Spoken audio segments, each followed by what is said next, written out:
Hello दोस्तों, एक बार फिर से स्वागत है आपका मेरे यूट्यूब चैनल आरएस नोट्स पर। और आशा करता हूं दोस्तों आप सब स्वस्थ होंगे, मस्त होंगे। दोस्तों, आपका हरियाणा पुलिस का जो एग्ज़ाम होने जा रहा है उसके लिए भौतिक विज्ञान के जो मोस्ट इम्पोर्टेंट क्वेश्चन हैं दोस्तों, वो आपको इस वीडियो में करवाए जाएंगे। दोस्तों, ऐसे क्वेश्चंस जो कि बार बार हरियाणा पुलिस के एग्ज़ाम में पूछे गए हैं और आगे पूछे जा सकते हैं, दोस्तों वही क्वेश्चन आपको इस वीडियो में करवाए जाएंगे। दोस्तों, हर एक क्वेश्चन इंपॉर्टेंट होगा, वीडियो अंत तक देखिएगा। ये हरियाणा पुलिस के लिए दोस्तों एक रामबाण वीडियो आपके लिए साबित होगी। तो दोस्तों आइए शुरू करें। पहला है, एसआई पद्धति में मूल भौतिक राशियों की संख्या कितनी है? एसआई पद्धति में मूल भौतिक राशियों की संख्या कितनी है? क्या है? 3 है, 7 है, 9 है या 21 है? दोस्तों अंत में बताइएगा भी आपके कितने जवाब सही मिले। आप साथ ही साथ करते भी चलिएगा और परखिएगा अपनी तैयारी कि आपने कितनी तैयारी अब तक कर ली है। तो एसआई पद्धति में मूल भौतिक राशियों की संख्या है 7 दोस्तों। एसआई पद्धति में मूल भौतिक राशियों की संख्या है 7। ऑप्शन बी दोस्तों इसका आंसर हो जाएगा। ठीक है दोस्तों।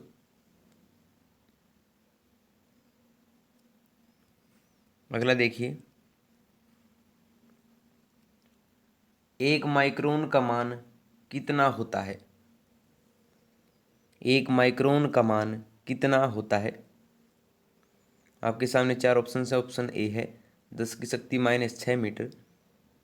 ऑप्शन बी 10 की शक्ति -5 मीटर। ऑप्शन सी 10 की शक्ति -4 मीटर। डी 10 की शक्ति -3 मीटर। दोस्तों, एक माइक्रोन का मान होता है ऑप्शन ए 10 की शक्ति -6 मीटर 1 माइक्रोन के बराबर होता है। दोस्तों, माइक्रोन को इस प्रकार से लिखा जाता है, इस प्रकार से। ठीक है दोस्तों, याद रखिएगा। ठीक है, ऑप्शन ए इसका जवाब होगा। मोस्ट इंपोर्टेंट क्वेश्चन था दोस्तों।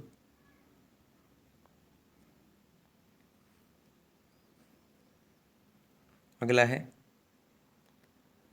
पानी से भरी एक बाल्टी को ऊर्ध्वाधर वृत्त में तीरचाल से घुमाया जा रहा है।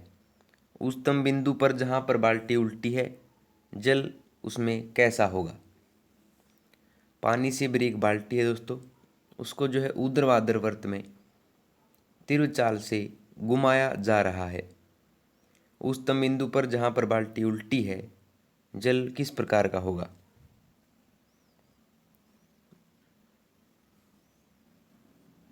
तो ये होगा दोस्तों, नहीं बहेगा। आपने करके भी देखा होगा दोस्तों। एक बाल्टी लीजिए, उसमें पानी डालिए और उसको जो है ऊर्ध्वाधर यानी कि ऊपर नीचे वर्ताकार रूप में उसको घुमाइए दोस्तों। आपने कई बार किया भी होगा। तो वो पानी जो है नीचे नहीं गिरता है दोस्तों। तो इसका आंसर होगा ऑप्शन सी, नहीं बहेगा। ठीक है, ऑप्शन सी दोस्तों।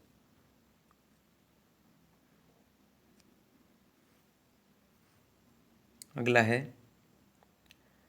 आपके कथन दे रखे हैं दोस्तों। पहला कथन दे रखा है, क्रिकेट खिलाड़ी किसी गिरती गेंद को पकड़ने के लिए अपने हाथों को नीचे कर लेता है।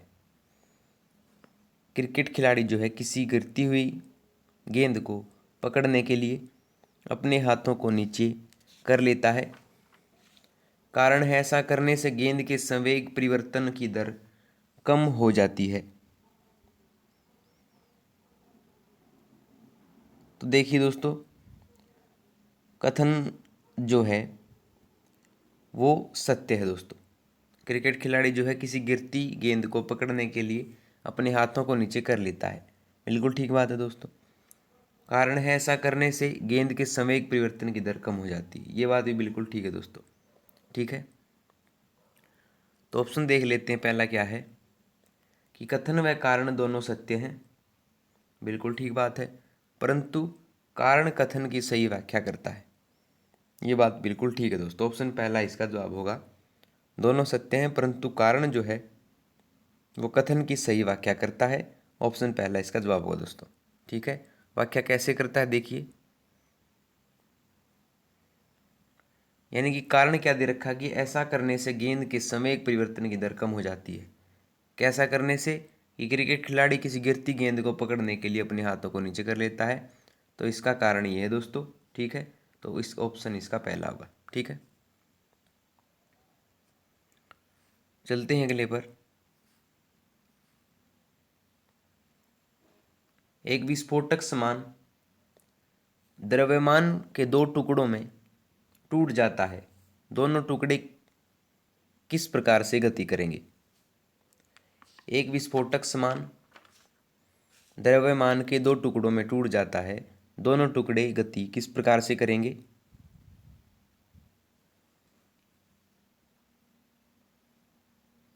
ये करेंगे दोस्तों विपरीत दिशाओं में समान चालों से।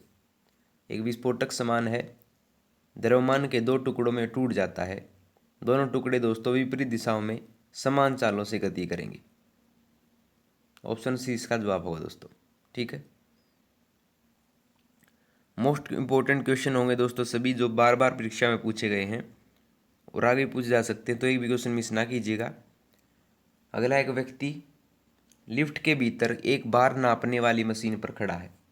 जो व्यक्ति है वो वेट लिफ्टिंग जो होती है, वेट मापने वाली जो मशीन होती है उस पर खड़ा है।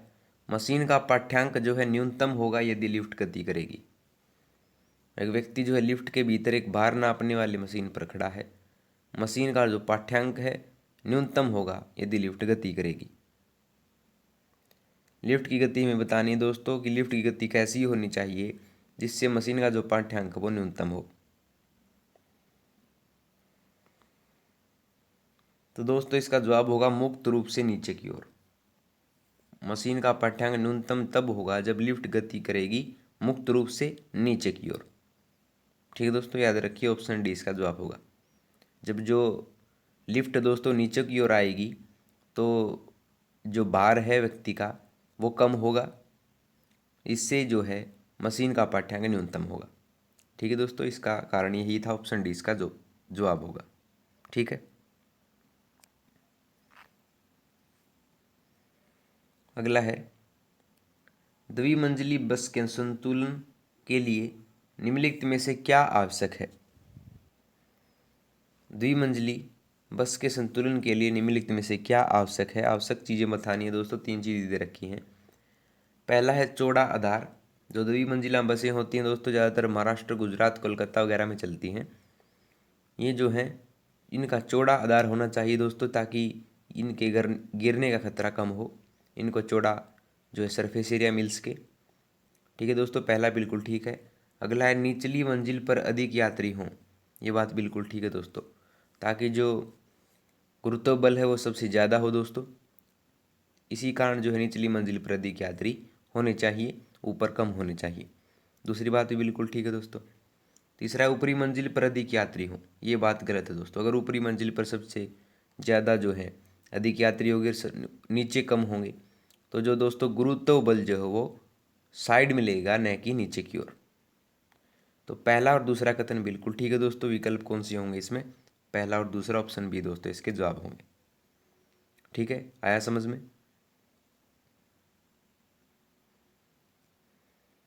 अगला देखिए, न्यूटन के तृतीय नियम के अनुसार क्रिया तथा प्रतिक्रिया बल कैसे होने चाहिए। न्यूटन के तृतीय नियम के अनुसार जो है क्रिया तथा प्रतिक्रिया बल किस प्रकार के होने चाहिए। तो दोस्तों क्रिया और प्रतिक्रिया बल होने चाहिए, विभिन्न वस्तुओं पर कार्य करने चाहिए। न्यूटन के तृतीय नियम क्या है दोस्तों न्यूटन का, यानी कि एक जो है क्रिया होगी और उस पर प्रतिक्रिया होगी। ये न्यूटन का तृतीय नियम है। इसमें जो है विभिन्न वस्तुओं पर कार्य करना चाहिए, इसका ये नियम है दोस्तों। ऑप्शन बी इसका जवाब होगा, ठीक है।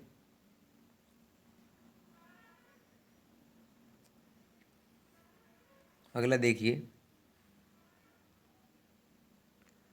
समान द्रव्यमान तथा पदार्थ के एक समान गोला डिस्क तथा ठोस सिलेंडर अनंत तल पर विरामावस्था से लुढ़काए जाते हैं।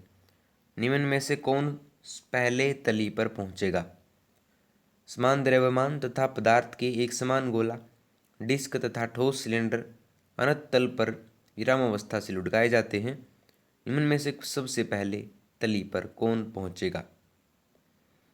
आपके सामने चार ऑप्शन दोस्तों, ठोस गोला, डिस्क, ठोस सिलेंडर या सभी।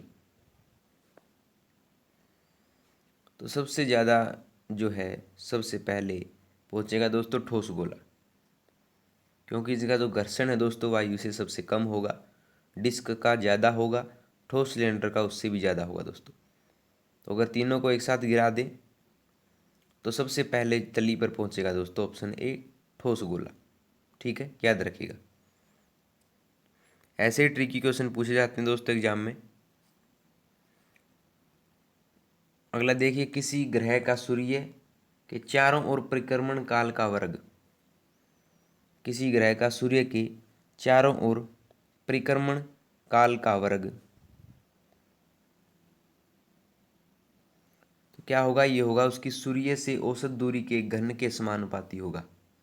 किसी ग्रह का सूर्य के चारों ओर परिक्रमण काल का वर्ग क्या होगा? उसकी सूर्य से औसत दूरी के घन के समानुपाती होगा। यानी कि दोस्तों जो टी है, यानी कि उसका घूर्णन काल है, उसका स्क्वायर किसके समानुपाती होगा? ये होगा दोस्तों किसके समानुपाती? उसकी दूरी की। आर दूरी मान लेते हैं और उसके क्यूब के बराबर होगा दोस्तों। ये फॉर्मूला भी होता है, टी स्क्वायर समानुपाती है आर क्यूब के। ठीक है दोस्तों, याद रखिए ऑप्शन सी इसका जवाब होगा। ठीक है, अगला देखिए, पृथ्वी के भीतर किसी बिंदु पर गुरुत्वीय त्वरण किस प्रकार होता है? पृथ्वी के भीतर किसी बिंदु पर गुरुत्वीय त्वरण जो है किस प्रकार होता है?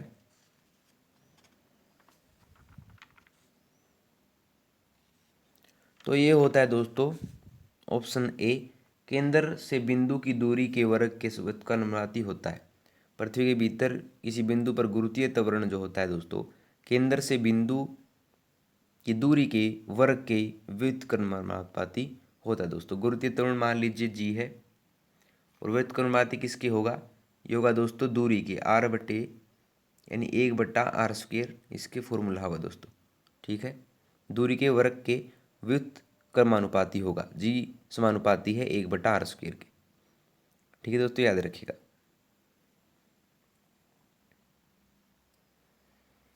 अगला देखिए,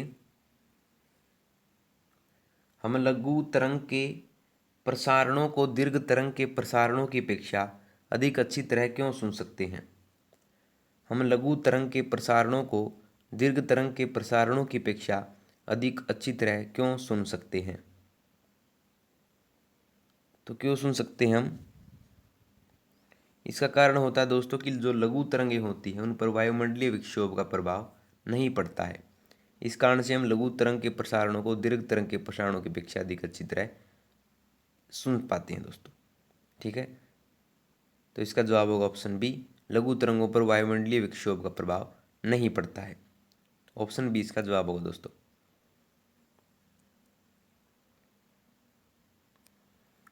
चलते हैं अगले पर। सभी मोस्ट इंपॉर्टेंट क्वेश्चन होंगे दोस्तों, ऐसे क्वेश्चन जो बार बार पूछे गए हैं। अगला है, दो उपग्रह पृथ्वी के इर्द गिर्द एक ही वृत्तीय कक्षा में गतिशील हैं। निम्नलिखित में से कौन सा एक सही है? दो उपग्रह हैं दोस्तों, पृथ्वी के इर्द गिर्द एक ही वृत्तीय कक्षा में गतिशील हैं। निम्नलिखित में से कौन सा एक सही है? क्या वो उपग्रहों का द्रव्यमान समान है, उपग्रहों की चाल असमान है, उपग्रहों की गतिज ऊर्जा समान है, उपग्रहों का कोणीय संवेग समान है? मान लीजिए पृथ्वी है दोस्तों, और इसके जो चारों ओर है दो उपग्रह हैं दोस्तों। मान लीजिए एक ये है और एक ये है। एक ही कक्षा में दोस्तों ये क्या कर रहे हैं? अपने वृत्तीय कक्षा में घूम रहे हैं। तो इनका कारण क्या है दोस्तों एक ही कक्षा में घूमने का? इनका कारण ये है कि दोस्तों का इनका संवेग जो है वो, इनका जो कोणीय संवेग है वो समान है। क्या है दोस्तों? इनका कोणीय संवेग समान है। इसी कारण से दोस्तों एक ही कक्षा में घूम रहे हैं। अगर कोणीय संवेग समान ना होता तो ये अपनी कक्षा जो है बदल लेते दोस्तों। ठीक है, समझ लीजिए इस बात को कि इनका कोणीय संवेग क्या है, समान है। तो ऑप्शन डी इसका दोस्तों आंसर होगा। उपग्रहों का कोणीय संवेग क्या है? समान है। ऑप्शन डी दोस्तों इसका जवाब होगा। ठीक है, चलते हैं अगले पर।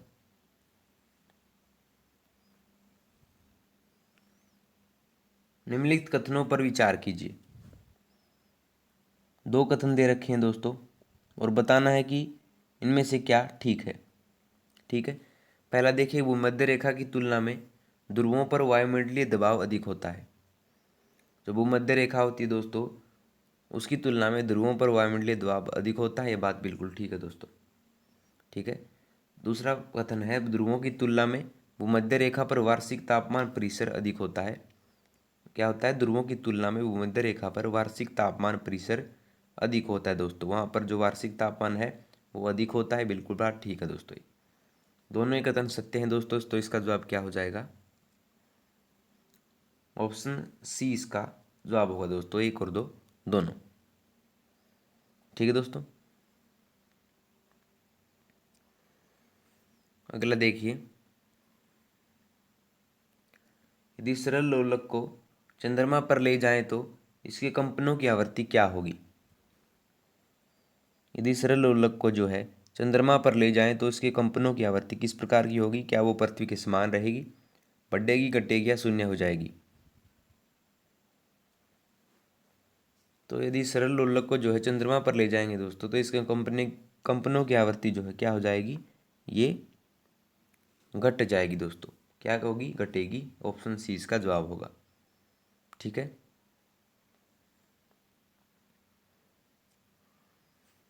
अगला देखिए, स्प्रिंग की स्थितिज ऊर्जा न्यूनतम है जब यह है।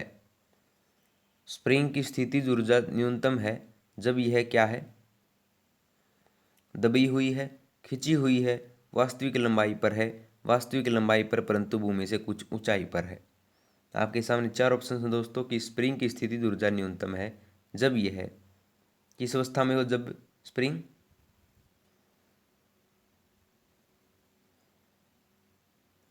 जब यह दोस्तों वास्तविक लंबाई पर है। स्प्रिंग जो होता है दोस्तों ऐसे होता है, स्प्रिंग ऐसे स्प्रिंग होता है जब इसको हम स्थितिज ऊर्जा यानी कि जब वो स्थिर है, उसकी न्यूनतम ऊर्जा उस समय स्थिर है दोस्तों। तो किस समय स्थिर होगी? जब वो अपनी वास्तविक लंबाई यानी ना तो उसको घटाया जाए और न उसको बढ़ाया जाए, यानी समान अवस्था में रहे, स्थिर अवस्था में रहे, तभी उसकी स्थितिज ऊर्जा जो है वो न्यूनतम रहेगी दोस्तों। ऑप्शन सी इसका जवाब होगा। ठीक है, अगला देखिए, अगला है दोस्तों कथन ए और कारण आर दे रखा है दोस्तों और हमें इनमें से बताना है कि इनमें से कौन सा कथन सही है, कौन सा कथन गलत है, या कौन सा का कारण की व्याख्या करता है, कौन सा नहीं करता है। ठीक है दोस्तों, सबसे पहले हम इनको पढ़ लेते हैं दोस्तों। ठीक है, देखिए, पहला है कारण है, कथन है जैसे लोलक के दो दोलन का आयाम वायु के प्रतिरोध के कारण समाप्त होता जाता है, दोलन का आवर्तकाल भी समाप्त हो जाता है। क्या होता है? जैसे जैसे लोलक के दोलन का आयाम वायु के प्रतिरोध के कारण समाप्त होता जाता है, दोलन का आवर्तकाल भी समाप्त होता जाता है। ये बात बिल्कुल ठीक है दोस्तों। ठीक है, कारण देखिए, इसका कारण क्या होता है कि लोलक का आवर्तकाल लंबाई के वर्गमूल पर निर्भर करता है। तो लोलक का आवर्तकाल है दोस्तों, कितना होता है लोलक का आवर्तकाल?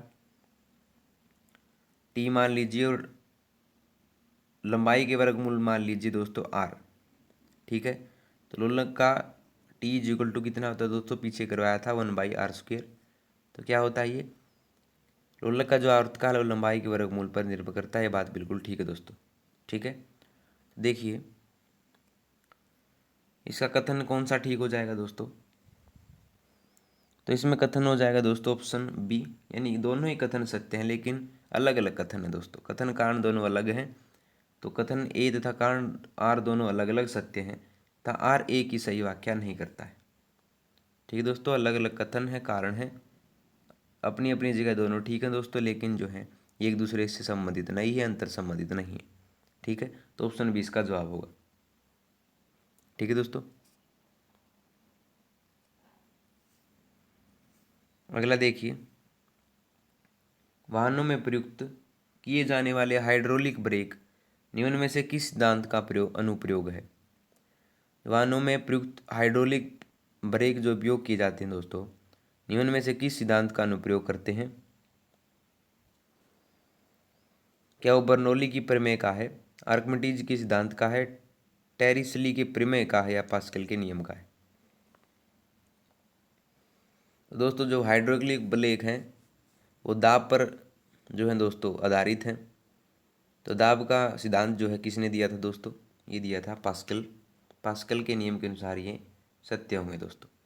वाहनों में प्रयुक्त किए जाने वाला हाइड्रोलिक ब्रेक पास्कल के नियम के सिद्धांत पर ये आधारित है दोस्तों। ऑप्शन डी इसका जवाब होगा। ठीक है दोस्तों,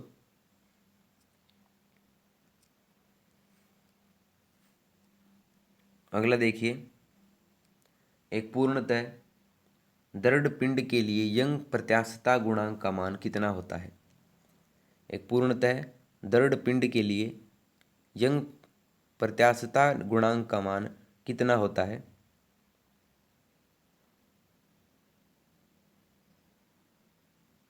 तो ये होता है दोस्तों, ऑप्शन देखिए, पहले इकाई, निश्चित, शून्य या अनंत। तो ये होता है दोस्तों अनंत। एक पूर्णतः दृढ़ पिंड के लिए जो है यंग प्रत्यास्थता गुणांक का मान होता है दोस्तों अनंत। याद रखिएगा ऑप्शन डी। चलते हैं अगले पर, कि मच्छर पानी की सतह पर अंडे दे सकते हैं, परंतु जब पानी की सतह पर तेल डाल दिया जाता है तो मच्छर अंडे नहीं दे पाते, क्योंकि मच्छर पानी की सतह पर अंडे दे सकते हैं, परंतु जब पानी की सतह पर तेल डाल दिया जाता है तो मच्छर अंडे नहीं दे पाते। क्यों नहीं दे पाते। ऑप्शन आपके पहला है, ये जल का पृष्ठ तनाव बढ़ जाता है, जल की श्यानता बढ़ जाती है, जल का पृष्ठ तनाव घट जाता है, इनमें से कोई नहीं। तो इसलिए नहीं दे पाते क्योंकि दोस्तों इससे जो है जल का पृष्ठ तनाव घट जाता है, इसलिए जो है मच्छर अंडे नहीं दे पाते। ठीक है दोस्तों, ऑप्शन सी इसका जवाब होगा। ठीक है, अगला देखिए, एक नदी में चलता हुआ जहाज समुद्र में आता है तब जहाज, मान लीजिए जहाज है दोस्तों और ये वाटर है, जल है, जब ये इस पर धरती से समुंदर की ओर जाएगा, यानी समुंदर में तैरने के लिए नीचे उतरेगा, तो क्या होगा, तब जहाज कैसे होगा। तो जहाज जो है दोस्तों कैसा होगा, ये होगा थोड़ा सा ऊपर जाएगा। एक नदी में चलता हुआ जहाज जो है समुंदर में आता है तब यह थोड़ा ऊपर जाएगा। ऑप्शन 20 का जवाब होगा दोस्तों। ठीक है,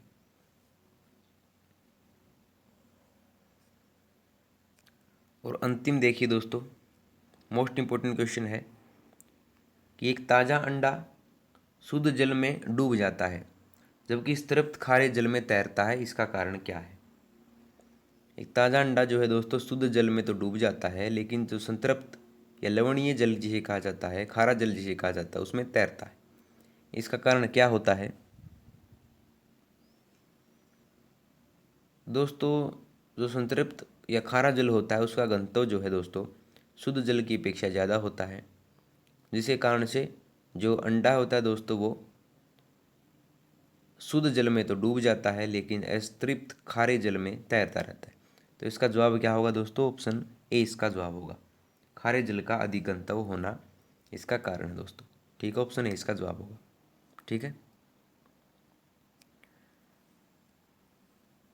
लीजिए दोस्तों, आपकी वीडियो होती है कंप्लीट यहाँ। आशा आपको वीडियो पसंद आई होगी। अगर आपको वीडियो पसंद आई हो तो वीडियो को लाइक शेयर कमेंट करके जरूर बताइएगा और आरएस नोट चैनल को सब्सक्राइब कर लीजिएगा।